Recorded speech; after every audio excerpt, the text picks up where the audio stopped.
आज की रोचक कहानी है। एक की घड़ी मुहूर्त में जन्म लेने पर भी सबके कर्म और भाग्य अलग अलग क्यों होते हैं। एक बार एक राजा ने विद्वान ज्योतिषी की सभा बुलाकर प्रश्न किया। मेरी जन्म पत्रिका के अनुसार मेरा राजा बनने का योग था। मैं राजा बना, किंतु उसी घड़ी मुहूर्त में अनेक जातकों ने जन्म लिया होगा तो राजा नहीं बन सके। क्यों? इसका क्या कारण है? राजा के इस प्रश्न ने सब सुनकर न मतलब अचानक से ही ऐसे ख्याल क्यों आया।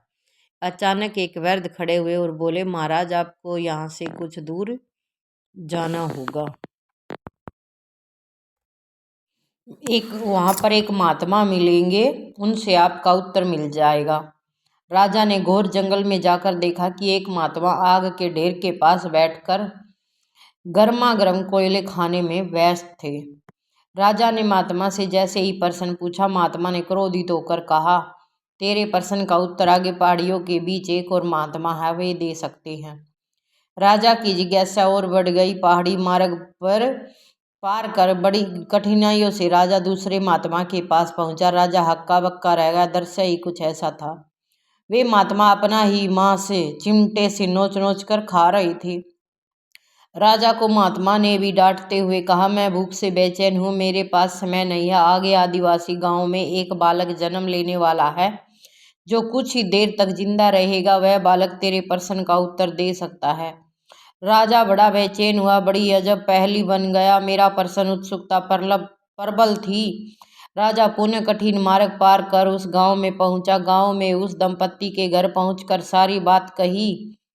जैसे ही बच्चा पैदा हुआ, दंपत्ति ने नाल सहित बालक राजा के सम्मुख उपस्थित किया। राजा को देखते ही बालक हंसते हुए बोलने लगा, राजन, मेरे पास भी समय नहीं है, किंतु अपना उत्तर सुन लो। मैं और दोनों महात्मा 7 जन्म पहले चारों भाई राजकुमार थे। एक बार शिकार खेलते खेलते हम जंगल में 3 दिन तक भूखे प्यासे भटकते रहे। अचानक हम चारों भाइयों को आटे की एक पोटली मिली। हमने उसकी 4 बाटी सेकी। अपनी बाटी लेकर खाने बैठे ही थे कि भूख प्यास से तड़पते हुए एक महात्मा वहां आ गए और अंगारे खाने वाले भैया से उन्होंने कहा, बेटा, मैं 10 दिन से भूखा हूँ, अपनी बाटी में से कुछ मुझे भी दे दो, मुझ पर दया करो, जिससे मेरा जीवन भी बच जाएगा। इतना सुनते ही भैया गुस्से से भड़क उठे और बोले, तुम्हें दे दूंगा तो मैं क्या खाऊंगा? आग, चलो भागो यहाँ से। वे महात्मा फिर मांस खाने वाले भैया के निकट आए, उनसे भी अपनी बात कही, किंतु उन भाइयों ने भी महात्मा से गुस्से में आकर कहा कि बड़ी मुश्किल से ये प्राप्त बाटी तुम्हें दे दूं तो मैं क्या मांस नोच कर अपना मांस खाऊंगा। तो जो भी बात हम भाई अपने मुँह तो बोलेंगे न, वह हमने पूरी होती दिखे जावा है। भूख से लाचार वे महात्मा मेरे पास भी आए, मुझसे भी बाटी मांगी, किंतु मैंने भी भूख और मैं धैर्य खो कर कह दिया कि चलो आगे बढ़ो, मैं क्या खाऊं, मैं क्या भूखा मरूं। अंतिम आशा लिए वो महात्मा है राजन आपके पास भी आए, दया की याचना की, किंतु दया करते हुए खुशी से अपनी बाटी में से आधी बाटी आदर सहित उन महात्मा को दे दी। बाटी पाकर महात्मा बड़े खुश हुए और बोले, तुम्हारा भविष्य तुम्हारे कर्म और व्यवहार से फलेगा। ये देख लो, किसी की दुआ देनी है या बद दुआ देनी है। बालक ने कहा, इस प्रकार घटना के आधार पर हम अपना अपना भोग रहे हैं। और वो बालक मर गया। इतना कहते ही वो बालक ने अपने प्राण त्याग दिए।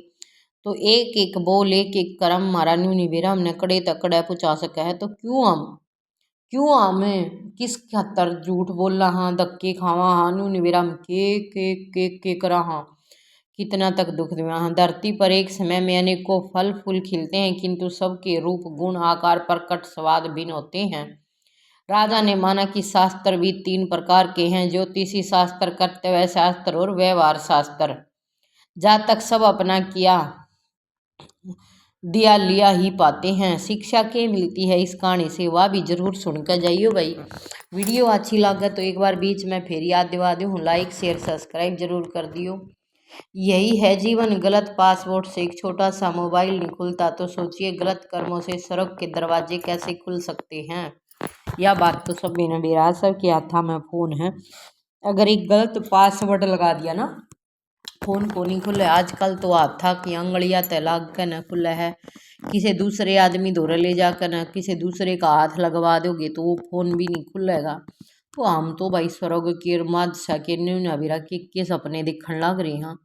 ये सपने तभी पूरे होंगे जब हम अपने अच्छे कर्म करांगे, अच्छी बातें बतावांगे किसी ती हमारे बालक हमारे तो सीखेंगे, संस्कार देवांगे। जरूरी नहीं है कि हम किसी ती धन दौलत सोना चांदी का दान करा, किसी ती मीठा बोल कर भी हम सुखी खुश और उसके मुंह पे खुशियां ले सका, उसने भी इंसान हमारे ती दुआ दे सका है। ठीक है ना।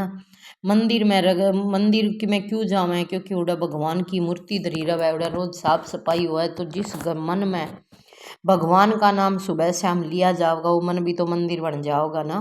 तो इस उल्टे पुल्टे विचारा छोड़ कर अपने मन तय भगवान ने याद करा करो, ताकि आगे आने वाला समय हमने ये ना सोच कर न डर लगा कि यो की हो गया हमारी गिल्ला।